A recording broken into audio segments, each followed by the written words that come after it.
साहेब, आता जवळपास अधिवेशन संपत आलं, मात्र तरीही विरोधी पक्ष नेत्याचा काही प्रश्न मार्गी लागलेला नाहीये. हे सरकार भास्कर जाधवांना घाबरत आहे विरोधी पक्ष नेता म्हणून, की नेमकं काय असं वाटतंय तुम्हाला?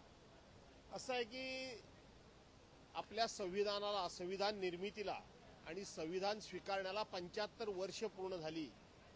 त्या निमित्तानं आजपासून सभागृहामध्ये आज आणि उद्या काही वेळ या संविधानाच्या उत्कटतेबद्दल, संविधानाबद्दल आणि 75 वर्षाच्या संविधानाच्या वाटचालीबद्दल चर्चा होणार आहे. त्याच वेळेला माननीय अध्यक्ष महोदयांनी उद्या विधानसभेच्या उपाध्यक्षपदाची सुद्धा निवड जाहीर केलेली आहे. मला असं वाटतं की एका बाजूला संविधानावर चर्चा होतीये आणि त्या संविधानामध्ये सत्ताधारी पक्षाबरोबरच विरोधी पक्षाचं देखील महत्त्व हे अतिशय ठळकपणे विशद केलेलं आहे. विरोधी पक्ष का असावा आणि 5 वर्षाकरता म्हणून सत्ताधीश लोकांना निवडून दिलं जातं.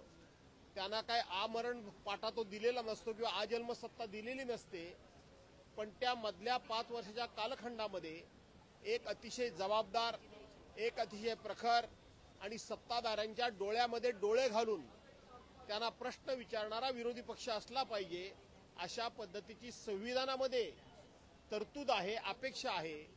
आणि म्हणून संविधानावर चर्चा, विधानसभा उपाध्यक्षपद आणि त्याच वेळेला विरोधी पक्षाची निवड करून या ठिकाणी विधानसभा अध्यक्ष आणि हे सरकार एक देशासमोर एक नवीन आदर्श ठेवतील अशी मला अपेक्षा आहे.